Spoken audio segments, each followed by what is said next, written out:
হেই, কি অবস্থা সবার? কেমন আছেন সবাই? এখন এই ভিডিওতে কথা বলবো গত মাসে আমার দেখা সেরা কিছু কন্টেন্ট নিয়ে, সেটা সিনেমা, সিরিজ সবকিছু এই ভিডিওতে ইনক্লুড করব। এখন প্রতিনিয়ত আমি এরকম বহু কন্টেন্ট দেখি যেটা নিয়ে আসলে আলাদা করে ভিডিও বানানো হয় না। এই সেগমেন্টটাতে আমি টপ 10, টপ 5 এবং প্রতি মাসে আমার দেখা সেরা কিছু সিনেমা এবং সিরিজ নিয়ে কথা বলবো। এখানে আমি যে সকল সিনেমা বা সিরিজ ইনক্লুড করেছি এগুলো একদমই নাম্বারিং করে সাজাইনি, র্যান্ডমলি সাজিয়েছি। প্রথমেই যে সিরিজটা নিয়ে কথা বলবো সেটা হলো অ্যালেন স্বপন সিজন 2। তো প্রথম সিজনটার মতো এই সিজনটাও বেশ ভালো হয়েছে, একদমই যাচ্ছে তাই বা নেওয়া যাচ্ছে না এরকম হয়নি। এখানেও বেশ ফান ইলামেন্ট আছে। এখন আপনারা তো এর স্টোরিটা সম্পর্কে আইডিয়া রাখেন। প্রথম সিজনের পরে আসলে এই যে প্রধান চরিত্র, তিনি এই টাকাগুলো ব্ল্যাক মানি থেকে হোয়াইট মানি করতে চায়। এরপরে বিভিন্ন ক্যারেক্টারের সাথে তার পরিচয় ঘটে, বিভিন্ন পুরনো যে ডন ক্যারেক্টার থাকে তারা তার পরিচয় জেনে যায়। তো এসব ব্যাপার তিনি কিভাবে হ্যান্ডেল করে। অন্যদিকে তার যে আগের ফ্যামিলিটা ছিল, সেই ফ্যামিলিতে তার যে বউ থাকে তার সাথেও তার রিলেশনটা কিভাবে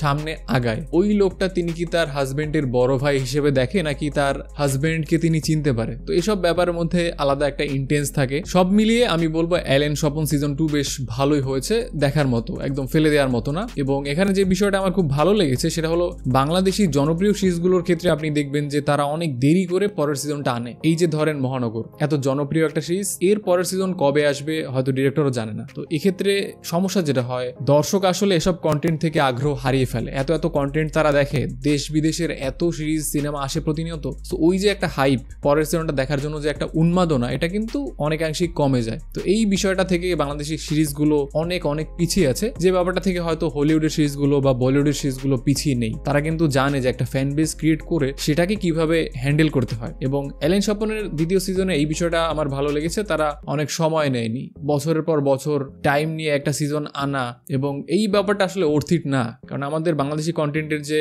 মান বা এখানে যে প্রোডাকশন ভ্যালু থাকে, সেখানে আসলে কয়েক বছর সময় নিয়ে একটা কন্টেন্ট আনা আমি মনে করি খুব একটা যৌক্তিক না। এবং এর যে ফ্যান বেসটা ক্রিয়েট হয়, ফ্যান বেসটা আসলে নষ্ট হয়ে যায়। এবং এই সমস্যাটার কারণে আপনি দেখবেন যে বাংলাদেশি কন্টেন্টের ফ্যান বেস কিন্তু একদমই দাঁড়ায় না, বিশেষ করে সিরিজগুলোর ক্ষেত্রে এই সমস্যাটা প্রতিনিয়ত হয়। নেক্সট যে সিরিজটা নিয়ে কথা বলবো সেটা হলো ইউ সিজন 5। তো এটা পার্সোনালি আমার খুবই পছন্দের একটা সিরিজ। আমি জানি না সবাই এই সিরিজটা ফলো করেন কিনা, বাট এটাকে আমার খুবই আন্ডাররেটেড একটা কন্টেন্ট মনে হয়। তো এই ব্যাপার নিয়ে আমার কোনো আক্ষেপ নেই, কারণ এই কন্টেন্ট যে সবারই ভালো লাগতে হবে এমন কোনো কথা নেই, বাট এই টাইপের কন্টেন্ট আমি বেশ পছন্দ করি।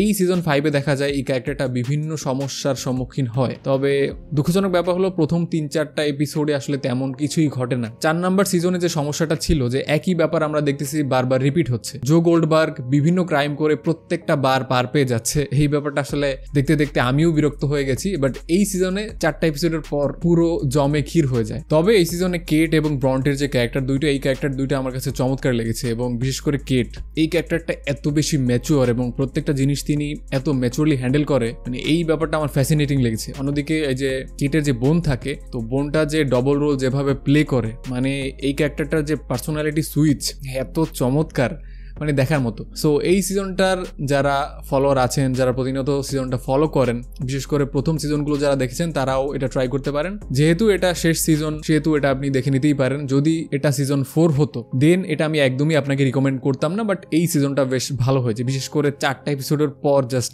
খেলা জমে গেছে। নেক্সট আমি যে সিনেমাটা নিয়ে কথা বলবো সেটা হলো প্রবীণ কাডু সাপ্পু।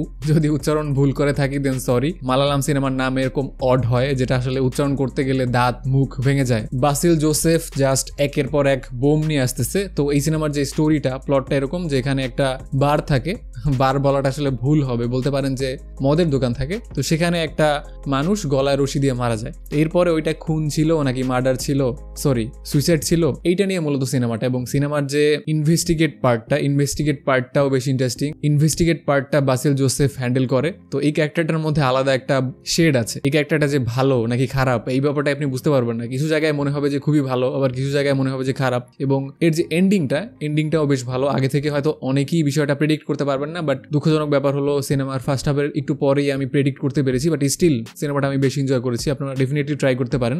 নেক্সট পনম্যান, এখানেও বাসিল জোসেফ থাকে মেইন ক্যারেক্টারে। এবং এই সিনেমাটা জাস্ট ভয়ঙ্কর একটা সিনেমা। মানে এর স্টোরিটা এরকম থাকে যে এখানে বাসিল জোসেফ তিনি একটা বিয়েতে সাহায্য করে কিছু গোল্ড দিয়ে। তো তার ডিলটা এরকম থাকে, বিয়ের পরে তিনি ওই যে গোল্ড ফেরত নেবে। তো বিয়ের পর দেখা যায় বিভিন্ন সমস্যার কারণে তিনি গোল্ড ফেরত নিতে পারে না। তো যাদের কাছে গোল্ড থাকে তাদেরও ওই জিনিসটা দরকার। আবার এই যে প্রধান ক্যারেক্টার ক্যারেক্টার বাসেল জোসেফ তারও দরকার। এই দুইটা ব্যাপারের মধ্যে বেশ ক্যাট অ্যান্ড মাউস একটা গেম চলে এবং এই সিনেমার যে প্রধান আকর্ষণ, যে মেসেজটা সিনেমার মাধ্যমে দেওয়া হয়েছে সেটা আমার কাছে জাস্ট ফ্যান্টাস্টিক লেগেছে। এবং মালায়ালাম ইন্ডাস্ট্রির প্রচুর সিনেমা আমি দেখি, তো একটা ব্যাপার আমার ভালো লাগে যে তারা ছোট ছোট ব্যাপারে একটা সিনেমা নির্মাণ করে এবং পুরো বিষয়টা দেখতে আসলে কোনোভাবেই বিরক্ত লাগে না, অড লাগে না। সিনেমাটা শেষ করার পর আপনার মধ্যে আলাদা রকম একটা তৃপ্তি চলে আসবে যে আমি চমৎকার লেভেলে একটা সিনেমা দেখেছি। যে গোল্ড এই জিনিসটা কি মানুষের লাইফে খুবই দরকার নাকি এটা জাস্ট একটা অর্নামেন্টস? সো এই সিনেমাটা আমি বলবো মাস্ট ওয়াচ। সব শেষে আমি যে সিনেমাটা নিয়ে কথা বলবো সেটা হলো officer on duty. I guess এই সিনেমাটা সবাই দেখে ফেলেছেন, সিনেব্রোসে এটা রিভিউ রাজ আপলোড করেছে।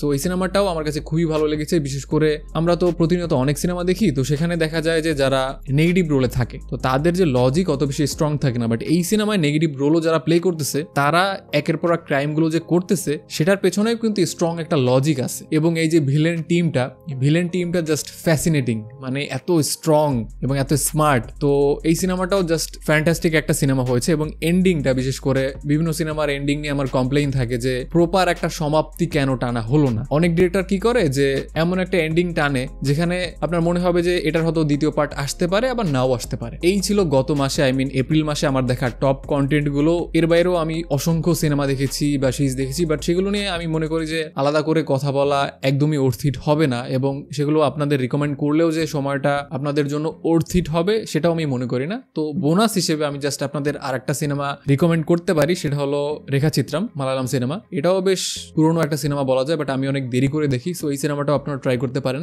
এই ছিল আমার দেখা গত মাসের বেস্ট কিছু কন্টেন্ট। আপনি চাইলে আপনার দেখা পছন্দের কন্টেন্টগুলো কমেন্টে আমাদের জানাতে পারেন, যাতে করে অন্য দর্শকও সেখান থেকে রিকমেন্ডেশন নিতে পারে। তো ভিডিওটা আপনার কাছে কেমন লাগলো আপনি চাইলে কমেন্টে ডেফিনেটলি আমাকে জানাতে পারেন। আপনার সাথে দেখা হচ্ছে খুব শীঘ্রই। Till then, tata.